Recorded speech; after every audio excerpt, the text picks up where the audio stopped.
الحمد لله وكفى وسلام على عباده الذين اصطفى.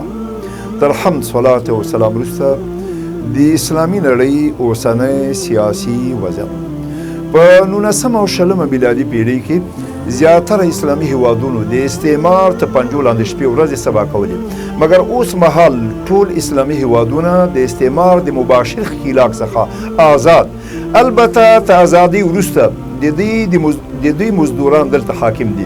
ژبه، قانون، عدالت، سیاست، اقتصاد، تجارت، بانکي سیستم او مارکیټ، اخلاق، ښوونه او روزنه، لوړې زده کړې، عسکري سیستم او نړیوال تعلقات ټول د استعمار تر ساسور لاندې دي.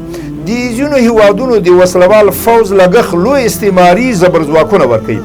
اوس یوه نوي خوځښت او ټوپ ته اړتیا ده چې ولسونه را منظم او متحد او د دې په مټ د استعمار د مزدورانو د ناولو منګولو څخه اسلامي هیوادونه آزاد کړی سي. د استعمار بېغیرته نوکرانو ولسونه په فساد او فقر اخته کړي دي. زیاتره اسلامي هیوادونه نه د سیاسي، نه د فرهنګي او نه د اقتصادي خپلواکۍ څخه برخمن دي. اسلامي نړۍ د هغه نظام د نعمت څخه چې الله تعالی را لېږلی او محمد صلی الله علیه وسلم عملي کړی و، نو نتیجه دا سوه چې اسلامي نړۍ د اسلام د عملي روح څخه خالی ده او نیمه آزاده ده، بشپړه خپلواکي نه لري. ټول امت دوه ارمانه او مقاصد درلودل: د استعمار د ناولو منګولو څخه د څپک څپک اسلامي خاورو آزادي، دویم تر آزادي وروسته د قرآني نظام تطبیق او تحکیم. مګر د لکونو سرخندونو نه وروسته زمونږ دواړه ارمانونه تل تر خاورو سره برابر شوي دي. د انګریزانو تر ماتې او استقلال وروسته مو هېواد د نااهله او کمعقلو مشرانو له لاسه د مسکو په لمن کې پرېوت. د کمونیزم له ناولو پنجو څخه د بچاو په خاطر ملت د بېسارې سرخندونو مظاهره وکړه. 2 میلیونه شهیدان، 1 میلیون زخمیان، په لکونو کونډې او یتیمانې وروسته تر شا پرېښودل. د روسي ځواکونو تر وتلو او د کمونیستي نظام تر پرځېدلو وروسته مو هېواد په کورنۍ جګړه واوښت او بیا د امریکا او ناټو لښکرو ته د مداخلې زمینه برابره شوه. د امریکایي ښکېلاک نه د خلاصون په خاطر بېساره سرخندنې وړاندې شوې.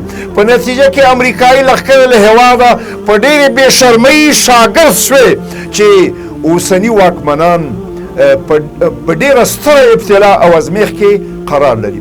که چېرې دوی د اسلامي نظام بیلګه وړاندې کړي او د ملت اوښکې پاکې کړي، ملي وحدت تأمین او ملي شتمنۍ محفوظې او مدیریت کړي، کار اهل ته وسپاري، د غربت او فقر ته د پای ټکی کېږدي، د ملت بچانو ته قلم او کتاب په لاس ورکړي، ملت له دین سره وتړي، د یو بیلګه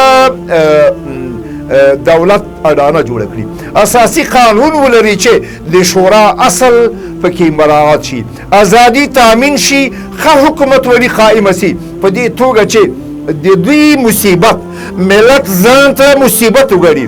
مشران یې زړه سوانده، مشفق او مهربان او ملت ورڅخه د سر او مال په بیه په دفاع لاس پورې کړي او د ملت په دننه او خارج کې پرې ملت وویاړي او دښمنان پرې خفه سي او هېڅوک یې د زوال هیله من نه وي.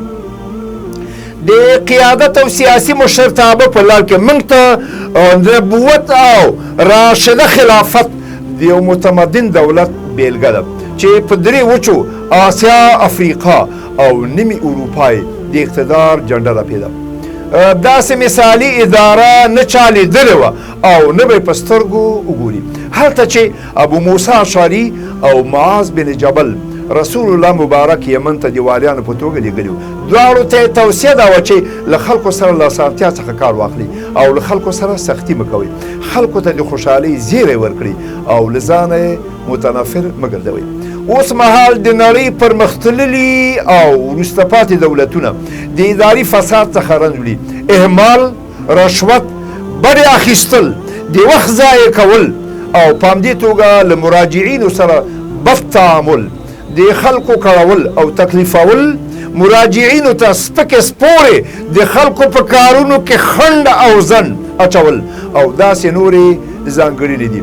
د ملتونو د تجاربو څخه موږ ته ثابته شوې ده چې پیسې، کاري ځواک او طبیعي سرچینې د ولسونو لپاره بسنه نه کوي تر څو فعاله اداره، ماهر، تجربهناک، لایق او امین مشران، کارکوونکي او موظفین ونه لرو. الله تعالی زمونږ په ملت رحم وکړ، الله تعالی اسلامي حکومت ورکړ. زمونږ هېواد خوار نه ده، ښې ځمکې، زړوبي ابشارونه، کانونه، سیندونه، ځنګلونه، باغونه، ښې ځوانۍ او کاري قوه لري. پکار ده چې له دغو ځواکونو څخه بشپړه استفاده وشي. د نبوت مبارک او ځلانده دور ته په کتو هلته په ایمان خواري وسوه او په بېلابېلو سیاسي، علمي، جنګي، فقهي، اداري برخو کې ستر شخصیتونه د پیغمبري مکتب په غېږ کې وروزل شول. هغوی ولسي ژوند درلود، د خیانت، بډو، رشوت احساس له هیڅ چا څخه نه کېده. د ګڼو ملتونو غنیمتونه او ولجې لاسته ورغلې، مګر د یوې ټکې او یوروپۍ په خیانت لاس پورې نه کړ، ځکه چې د آخرت په دوباره ژوندون او په ذرې ذرې حساب بشپړ ایمان و. د افغانستان سیاستوالو ته اړینه ده چې د نبوي تګلارې په خپلولو سره د راروان تاریخ لپاره په نوي نسل کار وکړي، تر څو په راتلونکي کې په جلا جلا برخو کې با ایمانه، با دیانته، امین، متخصص کادرونه او نسلونه ولرو چې امت پرې وویاړي او نړیوالو ته د شورا، عدالت، امانت، شفقت، ترحم او عاطفې بیلګه اوسي. سبحانك اللهم وبحمدك، اشهد ان لا اله الا انت، استغفرك واتوب اليك.